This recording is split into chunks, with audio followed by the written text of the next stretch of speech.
A 100% tariff, the final blow to China's factories.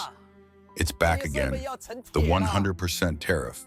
The same familiar taste. The same bitter formula. Half a year ago, we saw this number flash across our screens. Now it's returned, fiercer than ever. When one nation imposes tariffs of over 100% on another, it's not just about trade anymore.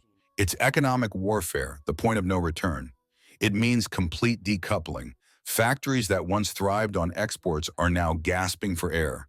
Products have already been made, materials paid for, yet everything sits, untouched, in warehouses. What should we do now, one trader asked online. Fellow exporters, have you received similar notices? How can we survive this blockade? Machines that once roared with the sound of industry now stand silent. Workers are sent home early. Some haven't been called back for weeks. The production lines are dead, except for a few that still flicker, clinging to the faint hope that orders might one day return. Upstream suppliers are suffering too. They used to ship raw materials abroad. Now, no containers are moving, no orders, no ships leaving port. With overseas markets gone, they turn to domestic sales, flooding the local market, triggering fierce, desperate competition. Everyone undercuts everyone else, until no one wins. And while chaos spreads through the factories, Beijing made another move, tightening control over rare earth exports. Now, even if a product contains just 0.1% of Chinese rare earths, global manufacturers must apply for a license from China. The U.S. was furious. On October 10th, former President Donald Trump struck back, announcing a new 100% tariff on all Chinese goods, starting this November. On top of that, Washington will ban key software exports to China. Even before these measures took effect, China's exporters were already trembling. Experts are warning, once exports collapse, the entire Chinese economy could crumble. The three pillars that once supported it, foreign investment, real estate, and exports, have all failed. What's left is a hollow shell, drifting back to the economic struggles of the 1990s. Or worse, to the Mao era. Just imagine, a pair of scissors costing 10 yuan in China will now face an extra 15 yuan in tariffs just to reach U.S. shelves. American buyers will cancel orders or slash prices. For factories that depend on the U.S. market, this means zero profit, zero orders, and zero production. In places like Jiaxing, thousands of tons of goods are stacked in warehouses. Tools, shoes, clothing, all collecting dust. Export products worth billions are now sold by the kilo for just a few cents. Socks, blankets, toys. No one comes to pick them up anymore. Only a few exhausted workers are left sorting through the piles, unsure what they're even working for. Turning to the domestic market isn't easy. You have to start from zero. Find new clients, learn new rules, fight in an overcrowded battlefield. And now with the U.S. 100% tariff, that battlefield just got even bloodier. So if you still have a word, hold on to it. No matter how small your paycheck looks, it might be your last. Because once you leave, you may never find another. The bills won't stop coming. The mortgage, the car loan, your child's tuition, even the winter heating. 2025 may become the hardest year yet for millions of Chinese workers. Some American companies are already shifting orders to Southeast Asia, to Vietnam, Thailand, and Indonesia. But don't assume that's a safe haven. The entry bar is low, yes, but that also means the fight there is brutal. Everyone's trying to survive. And in this global storm of tariffs, bans, and collapsing supply chains, only one question remains. Who will make it out alive? The great collapse of China's factories has begun. The world is closing its doors. Profits are now squeezed to the bone. When one seller earns 5 yuan per order, another will take 3 just to steal the deal. And when the U.S. slammed a 100% tariff on Chinese goods, it was like the final nail in the coffin. Production costs exploded overnight. Factories that once hummed with the sound of machines are now either silent or packing up for Southeast Asia and Mexico, chasing lower costs, chasing survival. But this only deepens the cycle, a never-ending war of price-cutting and undercutting, first at home, then across the globe. More and more countries are slamming their doors shut. Mexico adds over 50% tariffs on Chinese cars, steel, and textiles. India just raised duties on Chinese steel by 45%. Even Ukraine has joined in, and some European nations now impose over 80% tariffs on components.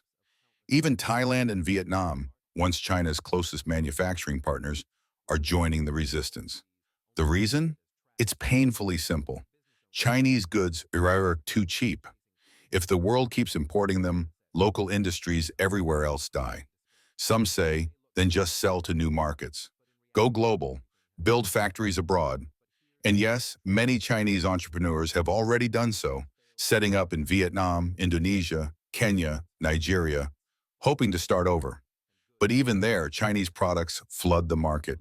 High tariffs can't stop the tide. It's not trade anymore. It's economic survival played out on every continent. Inside China, the truth is darker. The age of earning foreign money through exports is ending. Factories keep producing, but no one wants the goods.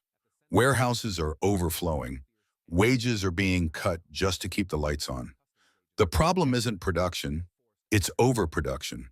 China can make anything, but the world doesn't need more of everything.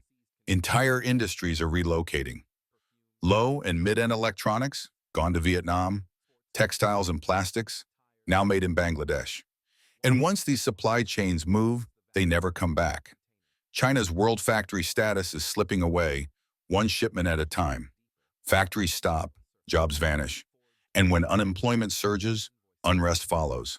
At the Canton Fair, once a proud symbol of China's trade might, the silence is deafening. Western buyers? Almost none. Empty booths, empty aisles, volunteers outnumber visitors.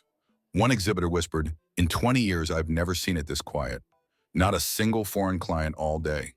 The fair that once drew crowds from every corner of the world has turned into a domestic show, watched mostly by locals, and ghosts of a better past.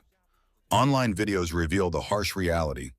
Rows of empty seats, hallways echoing with footsteps, exhibitors scrolling on their phones, waiting for buyers who never come.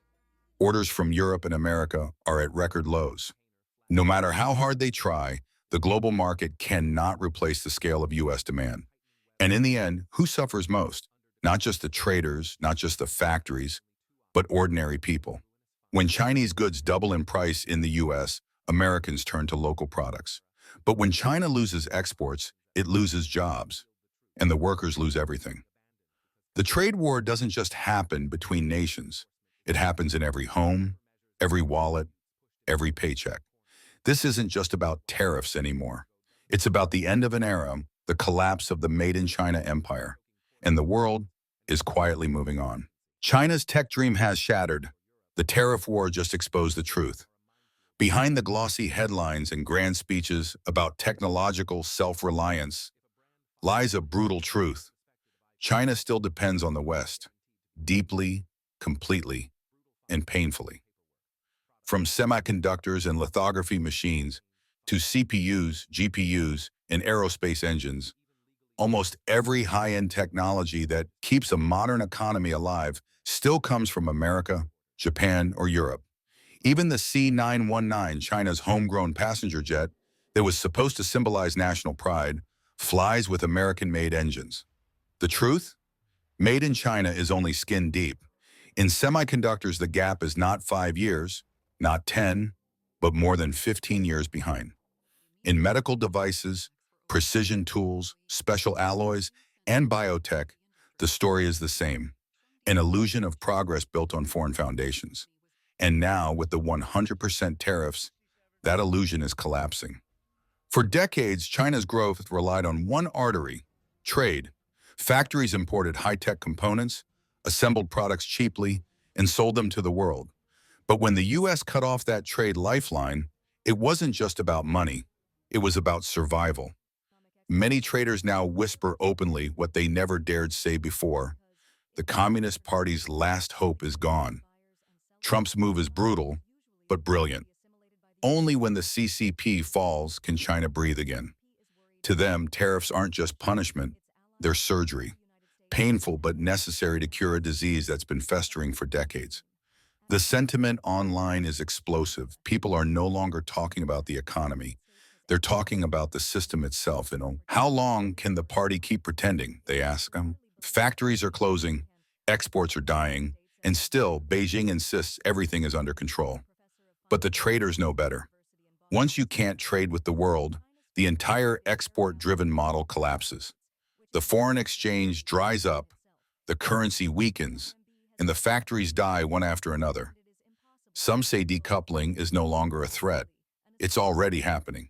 The United States and its allies are building new supply chains without China. And Xi Jinping?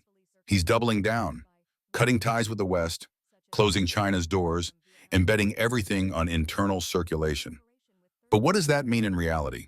It means ordinary citizens paying the price. It means shrinking wages, vanishing jobs, and empty factories. It means millions struggling just to afford basic needs. Also, one man can save face. Because in Xi's China, face matters more than food. Pride matters more than people. And to protect that pride, he's willing to let the country starve. This is not the China of booming skylines and endless opportunities that the world once admired. This is a nation cornered, cut off from the technologies that fuel modern life, from the markets that once made it rich, and from the trust it once held.